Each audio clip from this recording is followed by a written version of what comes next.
Dear traders, welcome back to your own channel target bullseye.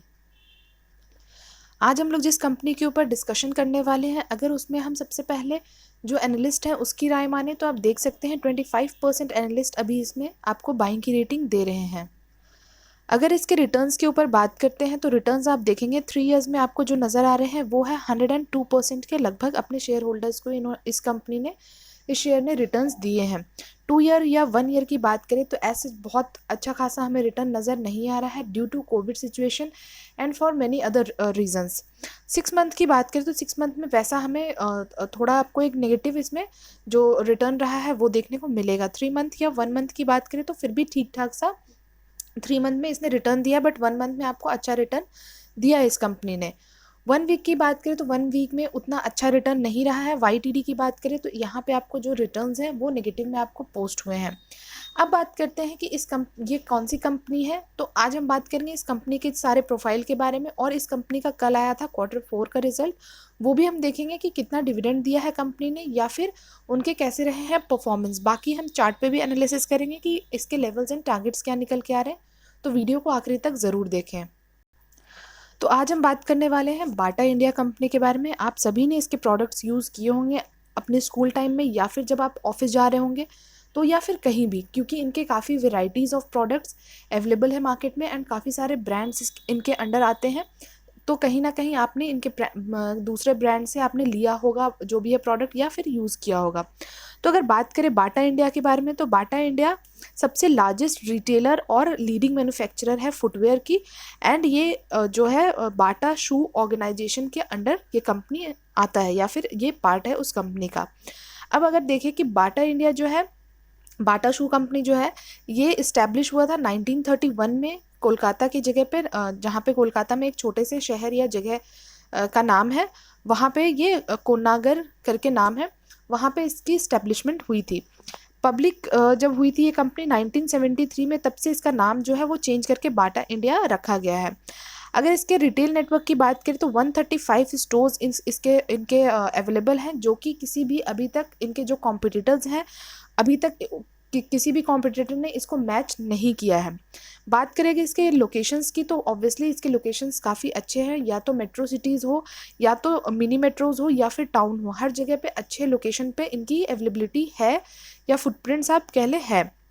अब अगर बात करें तो इनका काफ़ी बड़ा non retail distribution network channel है, जिसके थ्रू ये अपने होलसेल डिवीज़न को, जो अर्बन होलसेल डिवीज़न है उसमें इनको हेल्प होता है। और यहाँ से आप देख सकते हैं कि 30,000 डीलर्स हैं जो कि हेल्प करते हैं, या फिर इनके जो प्रोडक्ट्स हैं उसको पहुँचाते हैं जो इनके कंज्यूमर हैं, जो इनके कस्टमर हैं वहाँ तक।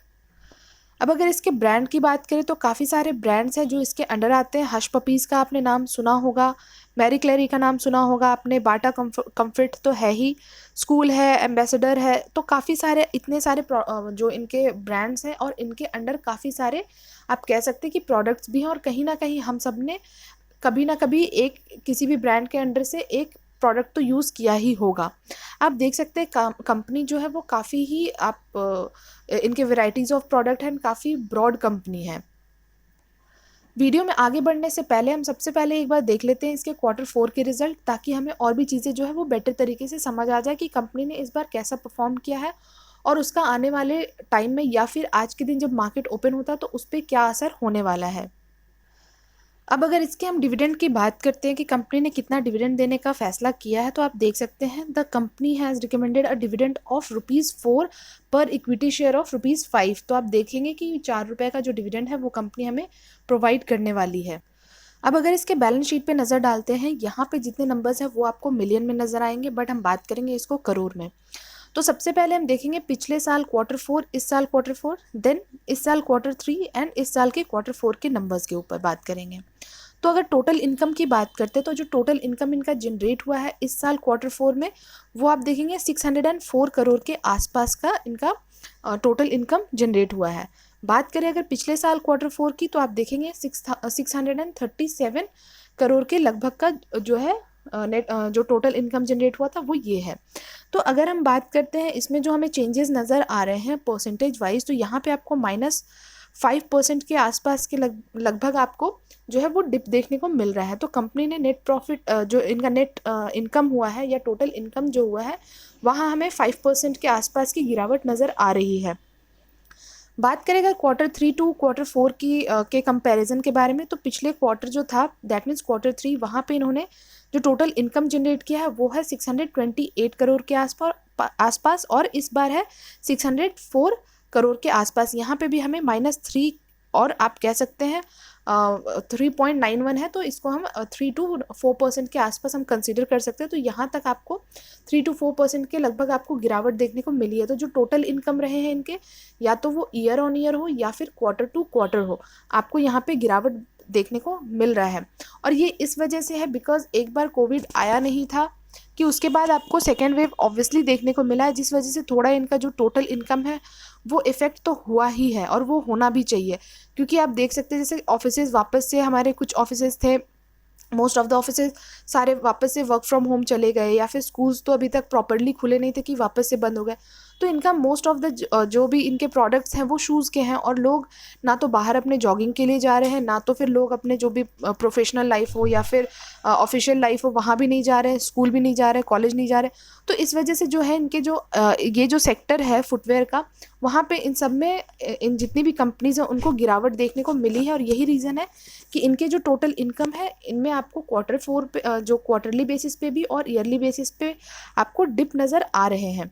अब बात करते हैं इसके टोटल एक्सपेंस की। तो टोटल एक्सपेंस आप यहाँ पे देखेंगे पिछले साल जो था वो था 579 करोड़ के आसपास का इनका टोटल एक्सपेंस। इस बार बात करें तो टोटल एक्सपेंस इनके घटे हैं 563 करोड़ के आसपास। बट वहीं क्वार्टरली बेसिस पे भी देखें तो क्वार्टरली बेसिस पे भी हमें जो इनके एक्सपेंसेस हैं वो हमें घटे हुए दिख रहे हैं, दैट मीन्स कंट्रोल हमें दिख रहे हैं।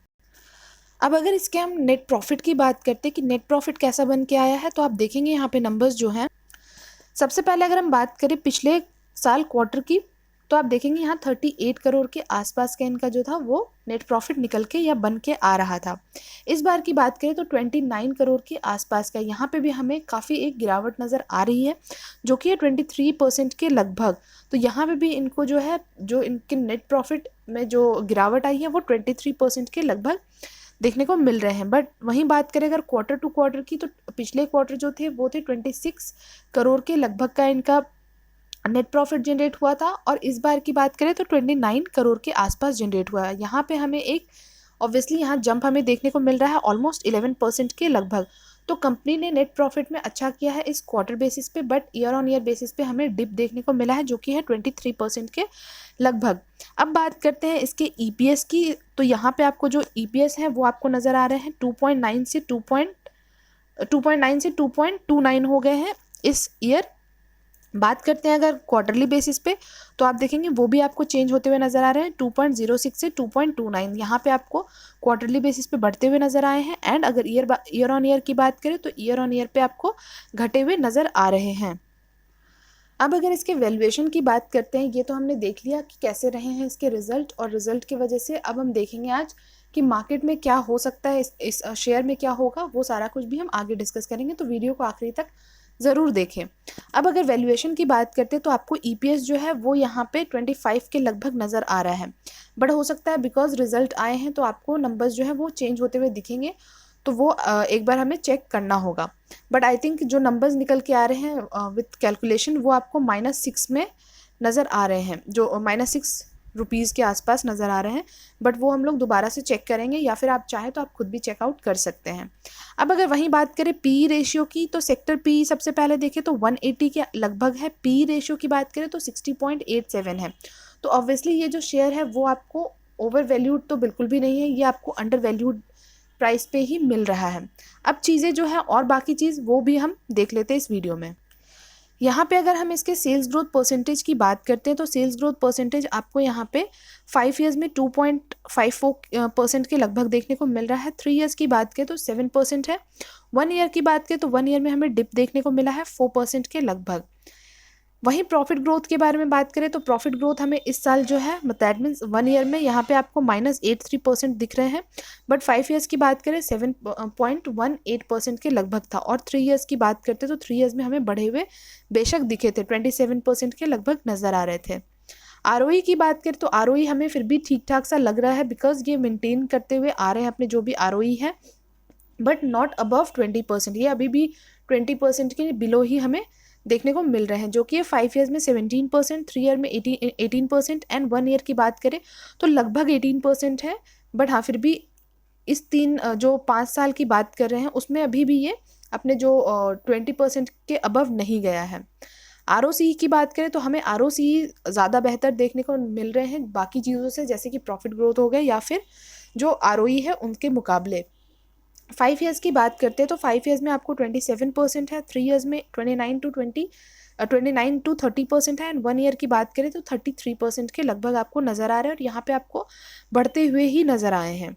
डेट इक्विटी की बात करें तो कंपनी के ऊपर अभी फिलहाल किसी भी तरह का कोई डेट या इक्विटी नहीं है। अब अगर इसके शेयर होल्डिंग पैटर्न्स के ऊपर नज़र डालते हैं तो यहाँ पे आप देखेंगे जो प्रमोटर्स के पास इसकी होल्डिंग्स है वो काफ़ी एक तरीके से बहुत अच्छे तरीके से कंसिस्टेंसी मेंटेन करते हुए ये प्रमोटर्स अपने होल्डिंग्स को चल रहे हैं 52.96% के लगभग। यहाँ पे हम 4 क्वार्टर की बात करें, जून 20 से लेके मार्च 21 तक की। एफआईआई की बात करें तो एफआईआई ने अपने जो होल्डिंग्स है उसको कट शॉर्ट किया था नेक्स्ट क्वार्टर में, दैट मीन सितंबर 20 में, बट वापस से आपको बढ़ाते हुए ये नज़र आए थे, एंड वापस ये जो मार्च 2021 है उसमें आपको घटते हुए नज़र आए हैं। तो इनके जो होल्डिंग्स रहे हैं वो थोड़े फ्लक्चुएट होते रहे हैं क्वार्टर टू क्वार्टर। डीआईआईज की बात करें तो डीआईआईज ने अपने होल्डिंग्स को बढ़ाए तो थे सितंबर 20 में, बट वापस से इन्होंने थोड़ा थोड़ा करके घटाना स्टार्ट किया, बट बहुत ज़्यादा हमें मेजर नंबर्स नहीं दिख रहे हैं घटते हुए, माइनर नंबर ही दिख रहे हैं। पब्लिक की बात करें तो पब्लिक ने भी अपनी जो होल्डिंग्स है उसको बढ़ाया था यहाँ पे सितंबर 20 में, बट वापस से आपको एक घटता हुआ नज़र आया, एंड देन अगर मार्च 2021 की बात करें आपको वापस से ये बढ़ते हुए नज़र आए हैं, जो कि है 15.71 के लगभग। कंपनी के ऊपर कोई प्लेज की बात करें तो अभी फिलहाल कोई भी किसी तरह का प्लेज नज़र नहीं आ रहा है।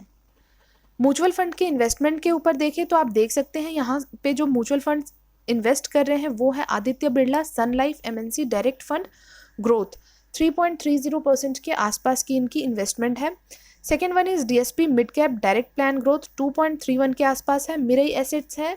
Invesco India small cap fund direct growth है। PGIM India mid cap opportunities हैं, and Mirae assets mid cap fund direct growth है। तो आप इनके परसेंटेज जो है वो आप यहाँ पे क्लियरली देख सकते हैं। तो ये सारे जो हैं ये 6 म्यूचुअल फंड्स जो इसमें अभी फिलहाल के टाइम पे इन्वेस्टमेंट कर रहे हैं। अब अगर इसके चार्ट के ऊपर हम लोग नज़र डालते हैं तो आप यहाँ पे देखेंगे बिफोर मार्च 2020, दैट मीन्स जो बिफोर कोविड या प्री कोविड के टाइम पे ये जो शेयर था ये यहाँ पे ट्रेड करता हुआ नज़र आ रहा था 1900 के लगभग, बट वहाँ से आप देख सकते हैं कितने मतलब आप बिल्कुल ऑलमोस्ट हाफ हो गया था, इसका प्राइस पहुंच गया था 1000 के लगभग। यहाँ पे भारी गिरावट आपको आप सभी को नज़र आ रहा होगा। उस टाइम जो था ये शेयर आपको जो अपने सारे ही ईएमए के ऊपर ट्रेड करता हुआ दिख रहा था, that means 20, 50, 100 and 200 weekly EMA इन सब के ऊपर था। बट जब इसने ब्रेक किया है या फिर जब इसमें फॉल डाउन हुआ है आप देख सकते हैं कि ये अपने सारे ही जो ईएमए है उसके नीचे आ गया था, बट फिर भी सस्टेन नहीं किया था नीचे की तरफ। ये वापस से आप देख सकते हैं थोड़ा सा एक आप साइड वे में आप देखेंगे कि इसमें जो प्रॉफिट जो इसमें वापस से बाइंग इमर्ज हुए हैं या फिर प्रॉफिट बने हैं वो इस तरीके के गए हैं कि 1000 से ये सीधा 1680 के आसपास का इसने हाई अपना लगाया था। बट अभी वापस से हमें कुछ टाइम पहले से दैट मीन्स ये 2021 के जनवरी के लगभग इसने अपना हाई टच किया है। अब बात करते हैं अगर इसके जो भी उसके बाद की जो प्रॉफिट बुकिंग नज़र आई है वो प्रॉफिट बुकिंग आपको यहाँ से 1680 से आपको 1260 तक आता हुआ नज़र आया है, और यहीं से इसने बाउंस बैक किया है वापस से। इसने अपने जो ब्लू लाइन दैट मीन्स जो 200 वीकली ईएमए है इसको भी टच ना करके यहाँ से ये बाउंस बैक किया है, ऊपर की तरफ निकलता हुआ नज़र आ रहा है। बट आप 1 वीक से आप देख सकते हैं कि यहाँ पे एक वापस से हमें प्रॉफिट बुकिंग जैसी चीज़ नज़र आ रही है। अब देखते हैं क्योंकि आज कल जो रिजल्ट है वो नेगेटिव में पोस्ट हुए हैं, सिर्फ आप क्वार्टरली बेसिस पे जैसा हमने बात किया था वहाँ पे आपको जो नंबर्स हैं नेट प्रॉफिट के वो आपको थोड़े बढ़े हुए दिखे हैं, बट अगर ओवरऑल बात करते हैं तो जितने भी नंबर्स जो रहे हैं या फिर नेट प्रॉफिट हो या फिर टोटल इनकम हो हमें नेगेटिव में ही दिखे हैं। तो आने वाले दिन में दैट मीन्स आज हो सकता है इसमें और भी ज़्यादा काफ़ी प्रॉफिट बुकिंग आपको नज़र आ सकता है। अब अगर बात करें थोड़े छोटे टाइम फ्रेम की, क्योंकि वहाँ पे हमें बेटर अंडरस्टैंडिंग मिलेगी, तो वहाँ पे हम देखते हैं कि क्या चलेगा या फिर क्या होने वाला है। अब अगर यहाँ पे देखें हम छोटे टाइम फ्रेम पे, दैट मीन्स 1 डे के टाइम फ्रेम पे, जहाँ पे हर एक कैंडल 1 डे को रिप्रेजेंट करता हुआ नजर आ रहा है। तो जैसा हम प्रीवियस चार्ट पे हम देख रहे थे 1 वीक के चार्ट पे कि ये वो मोमेंट था जहाँ पे ये एक बार इसमें बाइंग इमर्ज होने के बाद ये शेयर जो है जनवरी के आसपास यहाँ तक पहुँचा था, एंड देन फिर इसमें हमें प्रॉफिट बुक होता हुआ दिखा है, जो कि 1260 के लगभग ये शेयर पहुँच गया है। तो उस टाइम भी अगर हम देखें तो उस टाइम भी आपको ये जो जितने भी ईएमए है, दैट मीन जो डे की ईएमए है, उन सबके ऊपर कारोबार करता हुआ नजर आया था। बट अभी आपको सारे ही डे के जो ईएमए है उसके नीचे आपको ब्रेकआउट एक दे चुका है, और काफ़ी नीचे आपने जो ऊपर के लेवल से काफ़ी नीचे आ चुका है। तो अगर ये यहाँ से जाता भी है शेयर, या फिर जब से इसमें एक और वापस से यहाँ पे जो आप देख सकते हैं बाइंग इमर्ज होने के बाद जो प्रॉफिट आया है, बन के आया है लोगों को 1260 से अभी की प्राइस की बात करें तो 1557 1550 हम पकड़ के चल सकते हैं। तो यहाँ तक फिर भी ये शेयर गया, तो अभी भी लोगों को अच्छा एक रिटर्न बना के दिया है इस शेयर ने, बट अभी भी इसको और ऊपर जाना है, बिकॉज हमने प्रीवियस टू प्रीवियस जो देखा है वो काफ़ी ऊपर की तरफ आपको इशारा कर रहा है। तो यहाँ की अगर अब हम फिलहाल की बात करें तो यहाँ आपको 2 दिन से प्रॉफिट बुक होता हुआ नज़र आ रहा है, और ये आने वाले दिनों में ये ऑब्वियसली नीचे की तरफ आएगा। आज लोग इसमें प्रॉफिट बुक करेंगे और ये आपको नीचे आता हुआ दिख सकता है। तो अगर सबसे पहले ये अपने जो 1511 है, दैट मीन्स जो रेड लाइन है, वहाँ तक आपको आता हुआ दिखेगा। अगर वहाँ पे इसने यहाँ से एक बाउंस बैक लिया तो ये ऊपर की तरफ जाएगा, अदरवाइज इसको ब्रेक करता है तो आपको आने वाले टाइम में और ये शेयर जो है वो नीचे आता हुआ दिख सकता है, जो कि होगा 1481। और यही सारे अपॉर्चुनिटीज़ होंगे जहाँ पे हम चाहें तो फ्रेश इन्वेस्टमेंट कर सकते हैं, और थोड़े थोड़े अमाउंट में इसमें हम इन्वेस्टमेंट स्टार्ट कर सकते हैं अगर आपको इन्वेस्टमेंट करना है तो, क्योंकि कंपनी बुरी नहीं है। ड्यू टू कोविड ये जो सिचुएशन रहा है, इस वजह से इनके जो सेल्स हैं या फिर इनके जो प्रॉफिट है उनमें आपको गिरावट नज़र आ रही है, बट कोविड या फिर ऐसी जो चीज़ें हैं, पेंडेमिक वाली चीज़ें, वो लाइफ टाइम नहीं रहने वाली है, और वापस से इनके जो सेल्स हैं या फिर जो रेवेन्यू होते हैं वो वापस से पटरी पे आएंगे। तो डोंट वरी, उसके लिए आप ज़्यादा आपको टेंशन लेने की ज़रूरत नहीं है कि वापस से कंपनी जो है ऐसा ही परफॉर्म करेगी या फिर बिल्कुल नीचे ही जाएगी, बिकॉज जूते या चप्पल तो हम पहनते ही हैं हर दिन लाइफ में। ऐसा तो है नहीं कि वो हम बंद कर देंगे या फिर पेंडेमिक आ गया, हम चीज़ें ठीक होगी हम वापस से बाहर जाएंगे एंड वापस से चीज़ें बेहतर होगी। तो इस शेयर में भी आपको उसका इफेक्ट जो है वो देखने को मिलेगा। तो आप चाहें तो आप 1511, दैट मीन्स जो हमने रेड लाइन डिस्कस किया, वहाँ पे आप वेट कर सकते हैं। अगर वहाँ से ये बाउंस बैक करता है तो आप वहाँ पे इन्वेस्टमेंट कर दें। अदरवाइज अगर उसको ब्रेक करके नीचे आता है तो 1481 जैसा हमने डिस्कस किया वहाँ पे आप ले सकते हैं। अदरवाइज 1300 के लगभग आप इन्वेस्टमेंट कर सकते हैं, या फिर अगर आने वाले दिनों में आपको 1260 जो ये इसका बिलो ये प्रीवियस लो जो निकल के आ रहा है वहाँ तक अगर ये आता हुआ नज़र आया, बट वहाँ तक जाने के इसके चांसेस अभी लग नहीं रहे हैं, आपको 1300 तक जाने के चांसेस लग रहे हैं, तो आप चाहें तो आप वहाँ पे आप बाइंग इनिशिएट कर सकते हैं और उस हिसाब से अपने लिए प्रॉफिट के लिए आगे आप सोच सकते हैं। अब अगर बात करते हैं कि यहाँ से ये अभी जिस प्राइस पे खड़ा है वहाँ से अगर हम बात करें कि ऊपर की तरफ अगर क्लोजिंग देता है 1625 के अबव अगर इसने क्लोजिंग दी तो फिर क्या होगा, क्योंकि अभी का जो 1625 है ये इसका काफ़ी एक स्ट्रॉन्ग आप कह सकते हैं कि रेजिस्टेंस निकल के आ रहा है, जिस वजह से हम 1625 की बात कर रहे हैं। तो अगर ये 1625 के ऊपर ब्रेक अगर करता है या फिर एक ब्रेकआउट होता है, दैट मीन 1625 कहीं यहाँ पे निकल के आता हुआ नज़र आएगा। तो अगर यहाँ से ये ब्रेक करता हुआ ऊपर की तरफ जाता है तो आपको आने वाले जो लेवल्स होने वाले हैं वो आपको 1680 जो इसका ऑब्वियसली प्रीवियस वन, उसके बाद की बात करें तो 1750 दैट मीन 1750 के लगभग जाता हुआ आपको नज़र आएगा। अदरवाइज अगर बात करें तो प्रीवियस टू प्रीवियस जो इसके जो सबसे हाई था वहाँ तक आपको आता हुआ जाता हुआ दिखेगा, जो कि है 1900 के लगभग। तो आप देख सकते हैं अभी हमारे पास काफ़ी बड़ी अपॉर्चुनिटी है, या फिर आप कह सकते हैं काफ़ी एरिया है इसमें आपको प्रॉफिट का, बिकॉज अभी जहाँ पे ये शेयर जो सस्टेन करता हुआ नज़र आ रहा है 1557 या 1550 के आसपास, बट यहाँ से भी अगर ऊपर की तरफ जाता है तो 1900 तक वैसे भी इसको जाना है। तो आप चाहें तो इसको लॉन्ग टर्म के लिए थोड़ा होल्ड करें एंड उसके बेसिस पे आप जो प्रॉफिट है वो आप इसमें बना के निकल सकते हैं। और कंपनी अच्छी है, शेयर अच्छा है, तो आप उस हिसाब से एक बार अपने फाइनेंशियल एडवाइज़र से भी कनेक्ट ज़रूर कर लें और उसके बाद आप जो भी है इन्वेस्टमेंट इसमें स्टार्ट कर सकते हैं। बाकी किसी ने हमारे कमेंट बॉक्स में पूछा था कि कोई लॉन्ग टर्म शेयर उनको चाहिए, तो आप चाहें तो इसमें बाटा में आप इन्वेस्ट कर सकते हो और आपको अच्छा प्रॉफिट बना के देगा। बाकी आपको थोड़ा सा जो है वो नज़र बनाए रखना है। जो भी हमने नंबर्स आपको बताए हैं, जो सपोर्ट या फिर जो रेजिस्टेंस के बारे में हम बात करें, उन सब पे आपको नज़र बनाए रखना होगा और उसी के बेसिस पे आप इसमें इन्वेस्टमेंट करें, ताकि आपको जो है प्रॉफिट या फिर जो लॉस है वो आप लॉस को कम कर सकें एंड प्रॉफिट को आप बढ़ा सकें। तो आई थिंक आज की वीडियो में हमने काफ़ी कुछ डिस्कस किया है। कुछ भी प्रॉब्लम हो या फिर कुछ भी डाउट हो, आप हमें कमेंट बॉक्स में पूछ सकते हैं। बाकी हम फिर मिलेंगे आपसे जल्दी नेक्स्ट वीडियो में। उससे पहले आप हमारे चैनल को सब्सक्राइब कर ले अगर हमारे चैनल पर नए हैं तो। चलिए फिर, thank you and take care.